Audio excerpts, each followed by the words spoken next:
Gamers of all ages have run across their fair share of Star Wars games. Some have been good, some have been bad. We're going to talk about Ridir Gaming's top 10 games. And yes, I'll probably leave your favorite game off because in a genre with over 80 different Star Wars games over the past 30 years, I'm going to leave some off. If I missed your favorite game, leave it down in the comments below. But let's get started. Coming in at number 10 is Star Wars The Complete Saga. This game released back in 2007. It is an absolute masterpiece. It does not include the most recent trilogy, so a lot of people are going to be a little upset. That being said, the Skywalker Saga will release in 2021. It was recently delayed to the end of 2021. Star Wars Lego games are absolutely fun. They're a blast because there's puzzles, it's quirky, it's cute. You do have to think through a lot of problems, so it's really good to play with the family because they also tone back the violence quite a bit. Yes, you knock apart a lot of Lego evildoers, but at the same time, there's no blood, there's no gore, there's nothing bad that comes out of a Star Wars Lego game. This really is the best family game on the list, in my opinion. Coming in at number 9 is the most unique game within all the Star Wars gaming, and that's the Episode 1 Racer. For those of you that haven't played Episode 1 Racer, this is one of the best racer games ever, simply because it puts you in the Star Wars universe, and I absolutely enjoy having all the different pod racers, all the different courses. You get to travel across the entire galaxy on all these different race courses, and it's absolutely just enthralling having the ability to race through all of Star Wars, and you see all these iconic planets and race courses, and definitely worth a look at. It's been re-released on Steam. It's done a limited runs game, so it's on the Switch. It's absolutely a blast. Coming in at number 8 is an oldie but a goodie. It's the Jedi Knight Academy series. And yes, I'm putting down an entire series because it's the DOS version. It's like the grandfather of the first-person games that came after it. And these games had great storytelling, great graphics at the time, and very fun to play. Kyle Katarn is the main character, and it's absolutely fantastic and wonderful to be able to play these games. Well, now it's a little bit harder, and that's why it's so low on the list, but it's still a foundationally great series of games, and if you haven't played them before, it's well worth your time to go through and play these games. Coming at number 7 is actually an oddball in this group because it's going to be 2. Star Wars TIE Fighter, or TIE Fighter vs. X-Wing, whatever's your pick, but for me it's Star Wars TIE Fighter, and its new cousin, Star Wars Squadrons. And you're probably wondering why Star Wars Squadrons isn't by itself. Well, TIE Fighter is the quintessential Star Wars space sim that's ever going to be because it just is. It has a great campaign, it has great ties, it has an awesome evolution of the way the game plays, and you can still play it on Steam. The reason why Squadrons is there is because Squadrons is this reimagined version of it, and it's a little bit more arcadey. It's definitely a lot of fun, but it doesn't really hold as true to The Sims. The campaign's great, multiplayer's great. It has the arcadiness that I'm just like, I don't know. It's taken the best of that arcade game and then Elite Dangerous and TIE Fighter, and it's kind of melded all three of those together and came out with a really good game. Oh, and not to mention, Star Wars Squadrons supports your mouse and keyboard, your game controller, and a HOTAS, or a hands-on throttle and stick. So anybody that wants to play Squadrons can play Squadrons, and it's a ton of fun. A piece of a whole person. And the Republic. Flying in at number 6 is another beast from the past, and it's Star Wars Republic Commando. And if you haven't played Star Wars Republic Commando, it is incredibly hard, it's very challenging, and it is just this very unique first-person shooter. And it was yourself or a co-op playing with your squad of 4 commandos, and you're having to go through all of Geonosis and through the entire Star Wars universe during the Clone Wars, and you have extra gear, your blasters upgraded from the regular clone blaster, except everything is incredibly hard. It takes 30 shots to go through and defeat a super battle droid, and it takes like 15 shots for a regular battle droid, and players have to use commands to order their team around and where to direct fire. It's an awesome, incredible game. Coming in at number 5 is the N64 legend, Shadows of the Empire.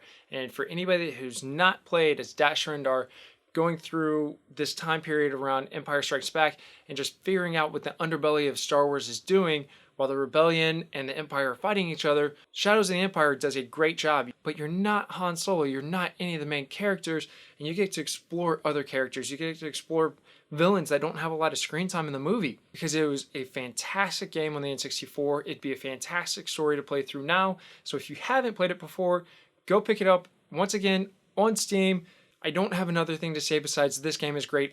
I'm literally speechless every time I play through Shadows of the Empire. The surprise move right now is number 4 is Knights of the Old Republic. And Knights of the Old Republic is one of those games that's a touchstone for the genre of RPGs. And the reason is because they did it so well. It has literally every aspect of an RPG that almost anybody could ask for. You get to make decisions that impact the gameplay. You get to go through and make your own team. You get to craft them how you want to. They're either going to go light or they're going to go dark side based on the decisions that the player makes. You get to decide if you're going to be overly aggressive or kind of stealthy, or all these decisions to shape, mold, and execute how you want to play this game. The replayability of Knights of the Old Republic is fantastic. And yes, the graphics may be a little bit dated, but there are mods out there to kind of help them out. Knights of the Old Republic is a foundational game for Star Wars gaming.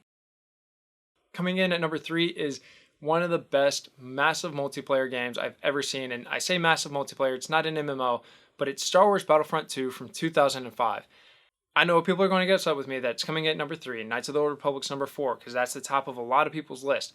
But 2005 played great, but these battles feel just absolutely massive because you're not just playing other players and you're not just getting starships and speeders and tanks and you have a whole bunch of different classes to play as, but you're getting heroes to play as. You're getting bots in the matches to make them feel huge.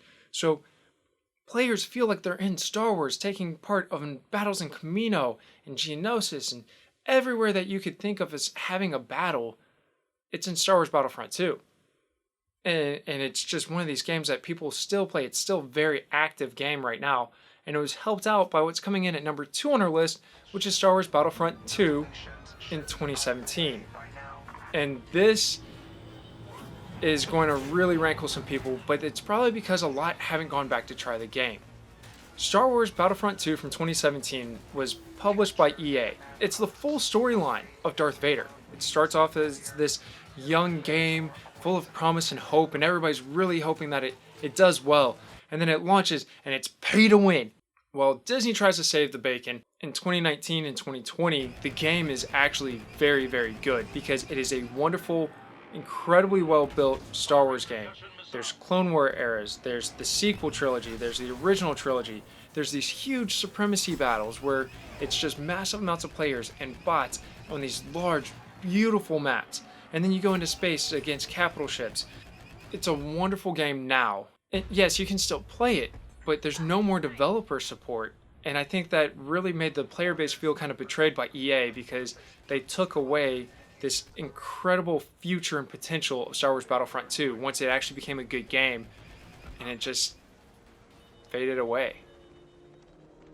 Now, rounding out our top 10, and it's kind of like our top 12 to be honest, and Jedi Fallen Order is at the top of the list for a couple different reasons. It doesn't have quite the broad spectrum that Knights of the Old Republic have. It's a shorter campaign. It doesn't have the full RPG feel of it, but there are RPG aspects. It's beautifully written and it's beautifully acted. The voice acting is spectacular. The sound quality is amazing. The whole story, the playthrough, how it feels and it plays, a superb game. I actually have a review, so go check it out. There's a card somewhere. It'll be a ton of fun for anybody that hasn't played it before. I know EA made it, but I really enjoy Star Wars Jedi Fallen Order because it has everything I'm looking for from a video game. So that's the Ridir Gaming top 10 Star Wars games. That's not all the good games that are Star Wars, and trust me, there's a lot of good games with Star Wars. There's also a lot of bad games with Star Wars, so hopefully don't pick any of those. But let me know what your favorite Star Wars game of all time is down in the comments below. I'm really intrigued to see what comes in on other people's top 3, top 10. It's very interesting because there's so many different Star Wars games. If you stuck around this long, then do me a favor, hit like, hit subscribe. It really helps the channel out because we always try and help other people. We're not streaming as much right now because work has been absolutely insane. I have a lot of stuff that I have to do. So I will let everybody know when the new stream schedule gets up and running. Right now it's Wednesday nights for about 2 hours, but we'll see what happens. Anyway, this is Wes from Ridir Gaming. Do good, play hard, game on, and I'll see you next time.